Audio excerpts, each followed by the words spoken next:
Hello friends, welcome back to our YouTube channel GK with me. तो आज के इस वीडियो में मैं आपके साथ डिस्कस करने वाली हूँ एस्टेट 2024 के ईवीएस के सिलेबस के बारे में। ये वीडियो एस्टेट पीआरटी के स्टूडेंट्स के लिए इंपॉर्टेंट रहेगी जो इस बार लेवल 1 यानी कि पीआरटी का एग्जाम देने जा रहे हैं। आपके माइंड में ऐसे बहुत सारे क्वेश्चन होंगे कि ईवीएस में किस तरीके के क्वेश्चन पूछे जाएंगे। तो मैं आपको बता देती हूँ, मैंने पहले भी आपको ईवीएस का सिलेबस जो है बहुत सारा एस्टेट के लिए कराया था और उसमें से मोस्ट ऑफ सिलेबस जो है वो पिछली बार एस्टेट के एग्जाम में देखने को मिला था। तो इस बार की अगर हम बात कर लेते हैं तो इस बार भी मैं आपको पूरी कोशिश करूंगी एस्टेट का सिलेबस कंप्लीट कराने का।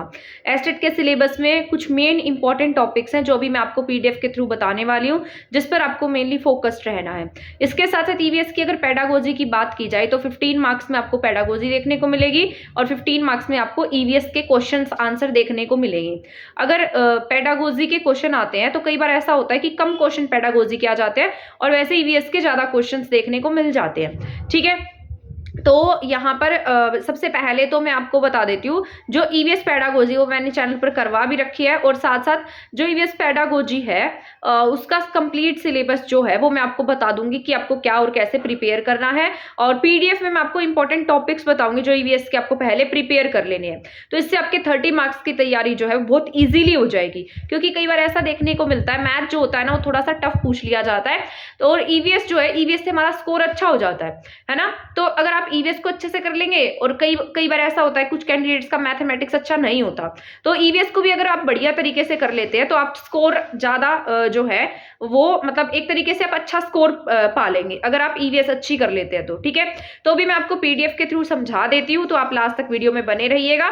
इसके साथ साथ मैं आपको हरियाणा जीके की क्लासेस कराने वाली हूँ, सीडीपी कराने वाली हूँ और ईवीएस के बारे में आपको बता रही हूँ। तो ईवीएस की क्लासेस भी मैं आपको कंटिन्यू कराऊंगी। जैसा कि आपको पता है 7-8 दिसंबर को शायद आपका एस्टेट का एग्जाम है, तो आप उसकी तैयारी भी उसी तरीके से रखिएगा।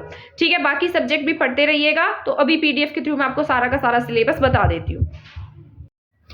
ठीक है, तो इसमें हम डिस्कस करने वाले हैं एस्टेट 2024 के ईवीएस के सिलेबस के बारे में। अभी मैंने आपको बताया था कि मैं आपको ईवीएस का कंप्लीट सिलेबस पीडीएफ के थ्रू बताने वाली हूँ, तो इसमें कुछ इंपॉर्टेंट टॉपिक्स मेंशन किए गए हैं जो कि आप स्क्रीन पर देख सकते हैं। ठीक है, इसमें ईवीएस के अगर हम टॉपिक्स की बात करते हैं तो यहाँ पर मैं आपको पहले कुछ टॉपिक्स बताऊंगी जो आपको पढ़ने हैं। ये थ्योरी वाले टॉपिक हैं, इसके सभी क्वेश्चन करने हैं आपको, सभी पीवाईक्यू क्वेश्चन करने हैं। इसके अलावा मैं आपको पेडागोजी के क्वेश्चन बताने वाली हूँ, पेडागोजी के नोट्स दिखाने वाली हूँ कि किस तरीके से पेडागोजी की आपको तैयारी करनी है। अगर आप उतना भी पढ़ लेते हैं तब भी आपका एग्जाम आसानी से क्रैक हो सकता है। मतलब अगर ईवीएस का इतना सिलेबस कर लेते हैं आप, तो मैं इतना कह सकती हूँ कि आपके 30 में से 25 मार्क्स आराम से आ सकते हैं। ठीक है, तो यहाँ पर पहला क्वेश्चन, पहला चैप्टर जो है वो एटमॉस्फेयर का मैंने लिखा, वायुमंडल का टॉपिक है। इसमें सभी लेयर्स जैसे ट्रेपोस्फियर, स्ट्रेटोस्फियर, ये वाला जो टॉपिक होता है ये कंप्लीट पूछा जाएगा। ओजोन से रिलेटेड इसमें आप पढ़कर जाइएगा। ठीक है, तो एटमॉस्फेयर में वैसे तो सभी टॉपिक्स आ जाते हैं, गैसेस वगैरह आ जाती है, एटमॉस्फेयर आ जाता है। इसके साथ साथ जो ओजोन का टॉपिक है वो मोस्ट इंपॉर्टेंट होता है, वो जरूर से जरूर इसमें पूछा जाता है, तो इसको आप पढ़कर जाना। ठीक है, इसके अलावा अगर मैं बात करती हूँ सोलर सिस्टम की, तो ये जो ग्रह होते हैं जैसे प्लैनेट्स होते हैं, उपग्रह होते हैं, ठीक है, उनसे रिलेटेड भी क्वेश्चन कई बार इसमें देखने को मिल जाते हैं। बायोडाइवर्सिटी मोस्ट इंपॉर्टेंट टॉपिक है, बायोडाइवर्सिटी और इकोसिस्टम, ये दो टॉपिक ऐसे हैं जिसमें से एस्टेट में से हर बार क्वेश्चन आता है। ईवीएस का कोई भी एग्जाम देंगे, कोई भी ऐसा एग्जाम देखेंगे जहां पर ईवीएस आई हो तो इन दोनों टॉपिक्स में से क्वेश्चन जरूर आए होते हैं। इसके अलावा अगर मैं बात कर लेती हूँ ग्लोबल वार्मिंग की, ठीक है, तो ग्लोबल वार्मिंग से भी आपको क्वेश्चन देखने को मिलते हैं। जरूर ज्यादा से ज्यादा ऐसे क्वेश्चंस देखने को मिलेंगे कि बताइए इसमें से कौन सी ऐसी गैस है जो ग्लोबल वार्मिंग का कारण नहीं बनती, या कौन सी ऐसी गैसेज हैं जिनकी वजह से ग्लोबल वार्मिंग ज्यादा होती है। तो इस तरीके के क्वेश्चन आपको ग्लोबल वार्मिंग के टॉपिक में से देखने को मिलते हैं।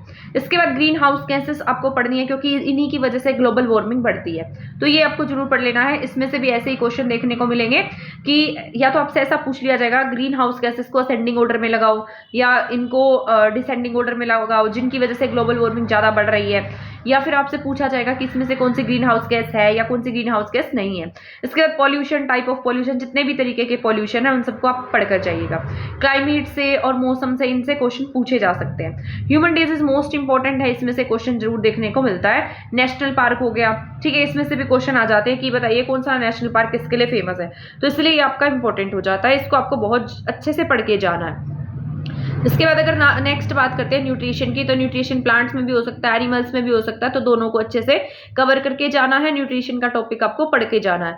एनर्जी का जो ये टॉपिक है, इसमें से most of the time questions देखने को मिलते हैं जो एनर्जी का टॉपिक है, ठीक है। जैसे रिन्यूएबल एनर्जी है, नॉन रिन्यूएबल एनर्जी है, ये मोस्ट इंपॉर्टेंट होता है। और इसके अलावा वो जो एक टॉपिक आता है ना, जिसमें वो जो बायोडिग्रेडेबल कचरा होता है या किस तरीके का है, इसको हम कौन से डिब्बे में रखेंगे, इसमें से भी क्वेश्चंस आते हैं, तो उनको भी आप अच्छे से करके जाइएगा। और वैसे मैं हो सकेगा तो ये टॉपिक आपको कराने की कोशिश भी करूंगी। सीडीपी की क्लास कराऊंगी मैं आपको, बट ईवीएस की क्लासेस कराने की भी कोशिश करूंगी। इसके बाद विटामिन का टॉपिक है कि कौन से विटामिन को क्या कहा जाता है, तो ये बहुत ईजी सा टॉपिक होता है, इसको आप इजीली कवर कर सकते हैं, ठीक है। एक पेज और था इसमें, 1 सेकेंड मुझे चेक करने दो। इसके बाद आप ये टॉपिक्स देख सकते हैं, जैसे यहाँ पर मेंशन किया गया है गैस का टॉपिक, तो इसमें से क्वेश्चन आ जाते हैं। फूड चेन से रिलेटेड क्वेश्चन जरूर देखने को मिलता है, तो मोस्ट इंपॉर्टेंट टॉपिक है ये आपका। एक इकोसिस्टम और एक फूड चेन, बायोडाइवर्सिटी, ये सभी इंपॉर्टेंट टॉपिक हैं। प्लांट्स में से क्वेश्चन पूछे जाते हैं, तो इसको कर लेना। नेचुरल रिसोर्सेज जो होते हैं, इनमें से भी क्वेश्चन देखने को मिलता है, तो ये मोस्ट इंपॉर्टेंट क्वेश्चन है।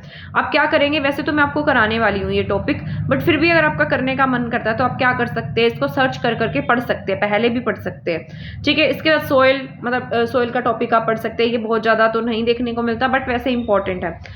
ये इंपॉर्टेंट टॉपिक आपका, इंपॉर्टेंट टॉपिक्स रहते हैं। एनवायरनमेंट से रिलेटेड जितने भी एक्ट होते हैं, या अब तक जितने भी एक्ट आए हैं, या न्यू कोई एक्ट आया है, तो उनसे रिलेटेड पॉइंट आप पढ़ सकते हैं।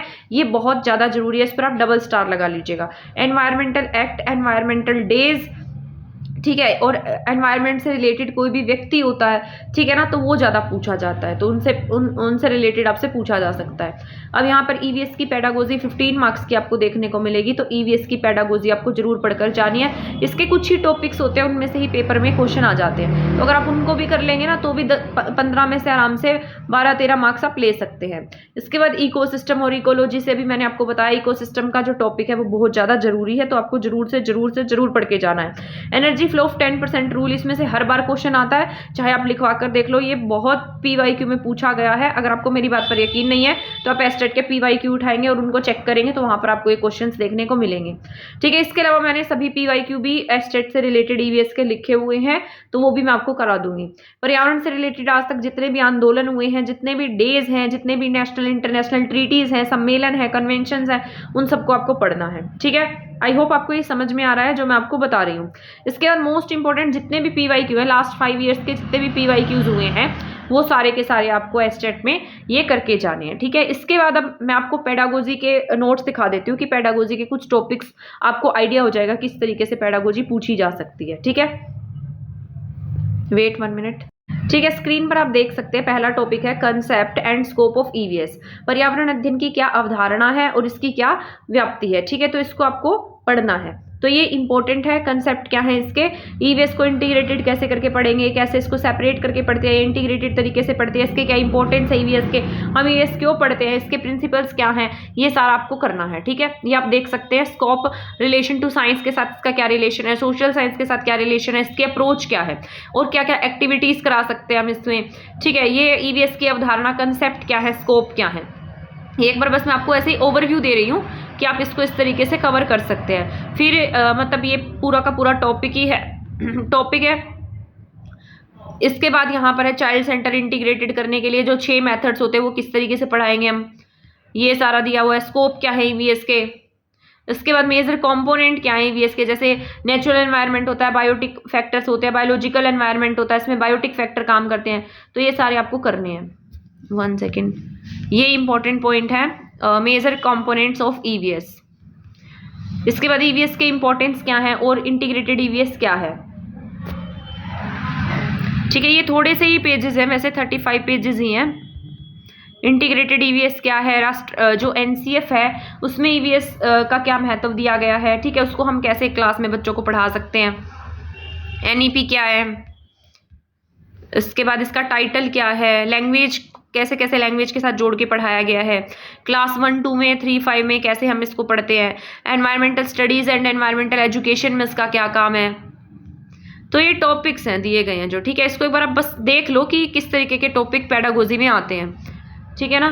तो ये सारे मैं आपको करा भी दूंगी, और जो मैंने टॉपिक आपको एनवायरनमेंट के बताए हैं, ईवीएस के बताए हैं, उनको आप अच्छे से कर लेना। एनवायरनमेंट के रिसोर्सेज क्या क्या हैं।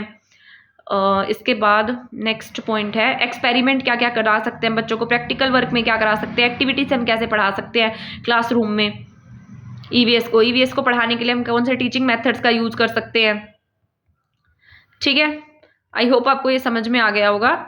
अलग अलग मेथड्स लिखे गए हैं ईवीएस को पढ़ाने के लिए, same as it is maths के भी ऐसे ही रहते हैं, क्योंकि आपके पेपर में मैथ्स से रिलेटेड भी आती है ना पेडागोजी। तो अगर आप एक सब्जेक्ट की पेडागोजी अच्छे से कर लेते हैं ना, तो दूसरे सब्जेक्ट की पेडागोजी भी इजीली कवर हो जाती है।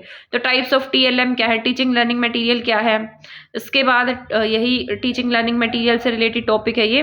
इसके बाद कौन दिया गया है, फिर ईवीएस पेडागोजी, ईवीएस का अर्थ क्या है, इसका मूल्यांकन की क्या जरूरत है, मतलब ये सभी पॉइंट दिए गए। ठीक है, आई होप आपको ये समझ में आ गए होंगे जितने पॉइंट्स मैंने आपको ईवीएस से रिलेटेड अभी बताए हैं। ठीक है ना, तो आप क्या करेंगे, इन टॉपिक्स को अच्छे से कवर कर लेंगे और साथ साथ इनके जो प्रीवियस ईयर्स हैं वो बहुत अच्छे से करेंगे, उनको करना आपको नहीं भूलना है। ठीक है, तो इसके बाद अब हम मिलेंगे नेक्स्ट वीडियो में नेक्स्ट टॉपिक्स के साथ। तब तक चैनल के साथ बने रहें। और एक बात और मुझे और कहनी थी, अगर मैं आपको शायद हो सकता है कि आपकी क्लासेस कंटिन्यू कर दूँ ईवीएस की, अगर मेरे पास टाइम रहा तो। ठीक है, तो आप चैनल के साथ बने रहिएगा, आपके लिए कुछ ना कुछ यूजफुल ही लेकर आऊँगी मैं, जो आपके लिए इंपॉर्टेंट भी होगा। तो तब तक के लिए थैंक यू, धन्यवाद।